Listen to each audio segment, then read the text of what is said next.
Hello everyone, welcome to my channel. तो अभी अब हम बात करते हैं हमारे नेक्स्ट डिजीज की, जो कि यूनिट 15 से ली गई है और प्रॉब्लम्स का नाम है वेजाइनल फस्टूला। तो भाई वेजाइनल फस्टूला किसे बोलते हैं, सबसे पहले इसमें जानेंगे हम डेफिनेशन के अंदर। तो डेफिनेशन में इन्होंने बताया है इट इज एन अबनॉर्मल, ठीक है, abnormal tortoise knot of the strides forwards opening between the vagina and another whole organ। तो इन्होंने बताया ये एक अबनॉर्मल चीज है, यानी कि अबनॉर्मल यानी कि सीधा नहीं है, घुमावदार है, ठीक है। टॉर्टस होता है घुमावदार, सीधा नहीं होता है। तो ये एक अबनॉर्मल और घुमावदार ओपनिंग होती है किस किस के बीच में, वजाइना और दूसरे जो हमारा ऑर्गन्स होता है, जो हमारा हालो ऑर्गन्स होता है, खाली ऑर्गन्स होता है, उसके बीच में पाए जाने वाला एक छिद्र होता है, ठीक है। तो एक होल होता है, यानी कि एक छिद्र होता है वजाइना और अनदर ऑर्गन के बीच में एक होल हो जाता है, हालो यानी कि जो खोखलापन होता है, होल को बोल देते हैं, यानी कि होल भी बोल देते हैं, एक होलो ट्यूब जैसे खोखली होती है, तो एक होल होता है। तो उसमें जो वो होता है वो किस वजह से हो जाता है, जैसे कि इसमें दिखाई हुई है कंडीशन, ये जो कंडीशन है इसके अंदर और यहाँ भी दिखाया हुआ है। तो ये हमारा खोखलापन है, ये हमारा होल हो गया है, fistula between rectum and vagina, तो इसको रेक्टो वेजाइना बोला जाएगा, ठीक है। रेक्टल और वेजाइना के बीच में जो खोखलापन हो गया है, जो छिद्र हो गया है, तो ये हमारा बोला जाएगा रेक्टो वेजाइना। तो इसमें कारण क्या क्या रहते हैं इसके, तो इसमें आ जाता है ऑब्स्टेटिक्स, जो हमारी जो इंजरीज होती है, यानी कि प्रसव के टाइम, डिलीवरी के टाइम होने वाली जो चोट होती है, स्पेशली जो बहुत लंबे टाइम तक जब लेबर पेन चलते हैं या डिलीवरी नहीं होती है, बेबी के जन्म के टाइम जो बहुत लंबा समय चल जाता है, तो ऐसे टाइम पे जो लगने वाली चोट होती है उसकी वजह से हो सकता है ये, ठीक है। नेक्स्ट हमारा इसके अंदर आ जाता है पेल्विक सर्जरी, और इसमें जैसे कि हिस्टोक्टोमी हो जाती है। हिस्टोक्टोमी यानी कि जो यूट्रस होती है उसको रिमूव करना, या वेजाइनल रिकंस्ट्रक्टिव करने वाला जो प्रोसीजर होता है, ऐसा प्रोसीजर जिसके द्वारा यूट्रस को दोबारा से रिकंस्ट्रक्ट किया जाता है, सही किया जाता है। तो उसमें ये जो प्रोसेस हमारे किए जाते हैं, तो इसमें भी इस तरीके की प्रॉब्लम आ सकती है, पेल्विस के एरिया में किसी प्रकार की सर्जरी होती है तब। तो कार्सिनोमा अगर किसी भी प्रकार की कैंसर हो जाए, तो इसमें extensive disease of complication state such of the radiation therapy, तो भी कोई भी जो हमारी एक्सटेंसिव डिजीज यानी कि कोई बड़ी बीमारी हो जाती है, बहुत ज्यादा बड़ा कॉम्प्लिकेशन हो जाता है, तो इलाज के दौरान अगर रेडिएशन थेरेपी दी जाती है तो उसमें भी इस तरीके की प्रॉब्लम्स जो है वो आ सकती है। तो और भी रीजन है, देखते हैं आगे। तो अब इसमें टाइप दे रखे हैं कि भी कितने टाइप के फेस्टुला हमारे होते हैं। तो फेस्टुला की टाइप इसमें दे रखा है, सबसे पहले वेसिकोवेजाइनल फेस्टुला। तो वेसिकोवेजाइनल फेस्टुला जो है वो कौन सी ओपनिंग होती है, वो हमारे यूरिनरी ब्लैडर और वेजाइना के बीच की जो ओपनिंग होती है, बीच में पाए जाने वाला जो छिद्र होता है, वो हमारा वेसिकोवेजाइनल फेस्टुला बोला जाता है। रेक्टोवेजाइनल फेस्टुला होता है दूसरा। रेक्टोवेजाइनल फेस्टुला जो कि हमने डायग्राम में देखा है, ये ओपनिंग होती है रेक्टम और वेजाइना के बीच में जो छिद्र हो जाता है वो, या ओपनिंग हो जाती है वो। और यूरेथ्रोवेजाइनल फेस्टुला, ये जो ओपनिंग होती है ये यूरेथर यानी कि जो यूरिन पास आउट करते हैं वहां और वेजाइना के बीच में होने वाली जो ओपनिंग होती है वो।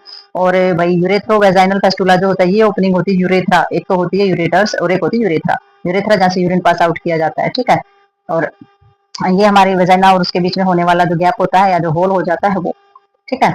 तो नेक्स्ट हमारा हो जाता है वेजाइनो जो वेजाइनो पेरिनल फेस्टुला। तो वेजाइनो पेरिनल फेस्टुला के बीच में कौन कौन सी ओपनिंग है, वेजाइना और पेरिनियम्स एरिया, यानी कि जो एनस का एरिया आ जाता है, नीचे वाला जो पूरा हिस्सा आ जाता है, तो उसके बीच में अगर होल पाया जाता है तो ये बोला जाता है हमारा।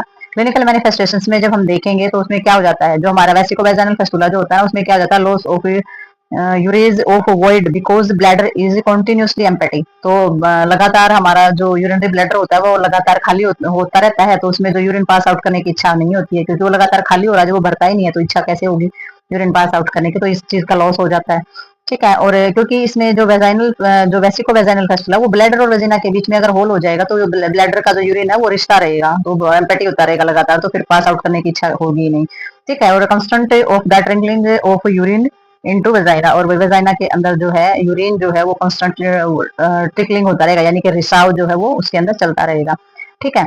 नेक्स्ट हमारा आ जाता है रेक्टोवेजाइनल फेस्टुला। तो रेक्टोवेजाइनल फेस्टुला के अंदर क्या हो जाता है, इसमें फेशियल जो है इनकॉन्टिनेंस हो जाता है। तो फिकल जो होता है, जैसे कि जो स्टूल होता है, जो वेस्ट प्रोडक्ट जो होता है वो पास आउट करने पर नियंत्रण नहीं रहता। इनकॉन्टिनेंस का तो पता ही है क्या होता है, तो इनकॉन्टिनेंस प्रॉब्लम हो जाती है, उस पर तो कंट्रोल रहता ही नहीं है। और fistula through the vagina of the malodours, और जो इसमें जो गैस होती है वो वेजाइना के थ्रू बाहर निकलती है, यानी कि जो इनकॉन्टिनेंस हो जाता है, यानी कि जो अंदर जो स्टूल होता है उसकी उसकी जो स्मेल होती है, उसकी जो गैस होती है वो वेजाइना के थ्रू बाहर निकलती है, और बहुत ही गंदी और बदबूदार स्मेल उसकी आती है, ठीक है। तो नेक्स्ट हम देखेंगे, देख सकते हैं कहाँ से कहाँ का बीच का छिद्र है, तो वहां से अलग से पता लगेगा कि भी क्या प्रॉब्लम वहां हो सकती है। नेक्स्ट देखते हैं इसमें हम। तो भाई नेक्स्ट हमारा इसके अंदर आ जाता है, नेक्स्ट में हमारा आ जाएगा इसमें यूरेट्रोवेजाइनल फेस्टुला। तो यूरेट्रोवेजाइनल फेस्टुला जो होता है उसके अंदर क्या रहता है, इसमें urine in vagina but patient still void regularly. तो भाई इसमें जो यूरिन है वो वेजाइना में मतलब कि पेशेंट जो है वो यूरिन पास आउट तो कर सकता है, लेकिन वेजाइना के अंदर जो है यूरिन जो है वो आता रहता है, ठीक है, तो यूरिन जो है वो वेजाइना में आ जाता है, बट पेशेंट जो है वो रेगुलरली यूरिन पास आउट करता रहता है।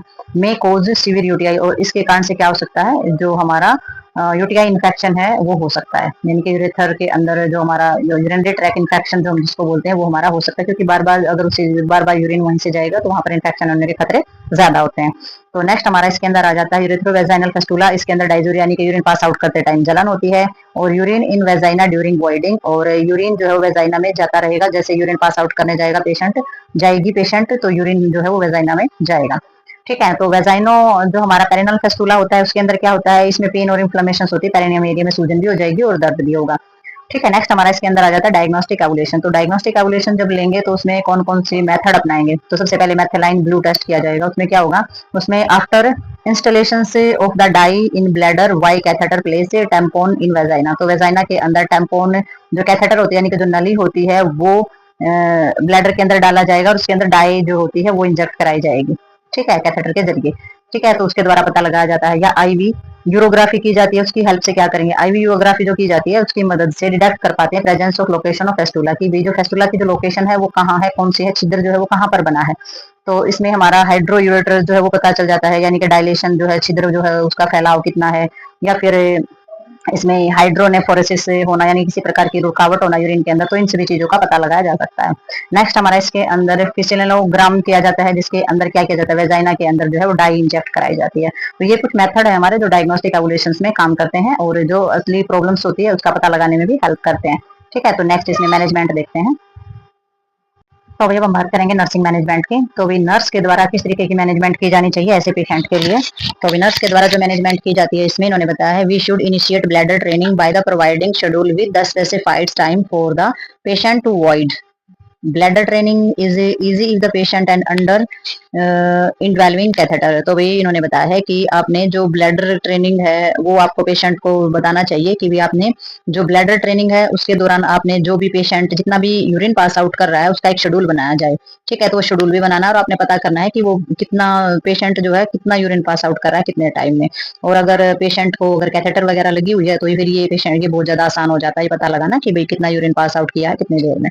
ठीक है, तो वो एक शेड्यूल बनाना है कि भाई आपने 15-20 मिनट के हर 20 मिनट के बाद इस बात का पता करें कि भी कितना यूरिन पास आउट पेशेंट कर रहा है।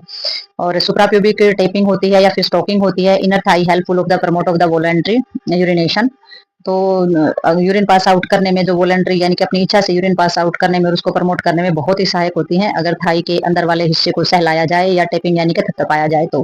ठीक है, और managing patient with altered thought process, जिसका थॉट प्रोसेस अलग से होता है, ऐसे पेशेंट को मैनेज करना है आपने। दूसरा, प्रमोट करना है आपने हाइजीनिक चीजों को, साफ स्वच्छता, स्किन की केयर कैसे रखेंगे और इन्फेक्शन वगैरह से कैसे रोकथाम की जाएगी, तो ये मैनेजमेंट भी नर्स के हाथ में होती है करनी। और इंश्योर करना है पेशेंट को when providing comfort diaper and the incontinence pad are last resort because they only manage rather than solve the incontinence problem. तो भी आपने इंश्योर करना है, और जैसे कि आप कंफर्ट के लिए डायपर वगैरह जो है पेशेंट को दे रहे हैं, डायपर वगैरह प्रोवाइड कर रहे हैं पेशेंट को इनकॉन्टिनेंस की समस्या के लिए, तो आपको वो लास्ट उपयोग होना चाहिए, क्योंकि उन्होंने बताया है कि भाई ये मैनेज करने की एक चीज है, कोई सोल्यूशन नहीं है। इनकॉन्टिनेंस प्रॉब्लम जो है उसका कोई सोल्यूशन नहीं है डायपर लगाना सिर्फ एक चीजों को उस टाइम के तक तो मैनेज करना है जब तक वो ठीक नहीं हो जाता। ठीक है, तो इस चीज पर ध्यान देना, उसको परमानेंट नहीं मान लेना है डायपर लगाने की चीज को।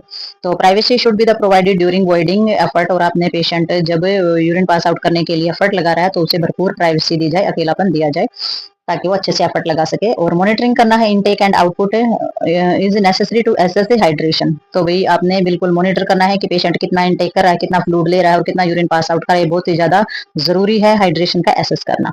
ठीक है, नेक्स्ट इसमें आ जाता है हमारा नर्सिंग डायग्नोज। तो नर्सिंग डायग्नोज में नर्स क्या देखेगी, risk for the infection related to contaminations of urinary tract by the vaginal flora of the contaminations of vagina by the rectal organism। तो इन्होंने बताया है कि भाई जो इन्फेक्शन का जो खतरा होता है वो हमारा कंटामिनेशन होता है, यानी कि यूरिनरी ट्रैक होता है जहाँ से यूरिन पास आउट करते हैं, तो वहां का जो खतरा वो अगर वहां पर कोई किसी प्रकार का इन्फेक्शन है वो तो वेजाइना तक जाएगा वो इन्फेक्शन। ठीक है, अगर वेजाइना के अंदर कोई इन्फेक्शन है तो यूरिनरी ट्रैक तक जाएगा। ठीक है, contamination vagina by the rectal organism, और रेक्टल वाला जहाँ से स्टूल पास आउट किया जाता है अगर वहां पर किसी प्रकार का इन्फेक्शन है तो वो वेजाइना तक जाएगा। ठीक है, तो ये हमारे जो है एक जहाँ एक जगह पर जब इन्फेक्शन हो जाता है तो दूसरी जगह फैलने का जो खतरा है वो हमारा रहता है, और वही डायग्नोज में देखा जाता है कि वहां पर इन्फेक्शन है, कहीं दूसरी जगह पर इन्फेक्शन तो नहीं फैल गया है।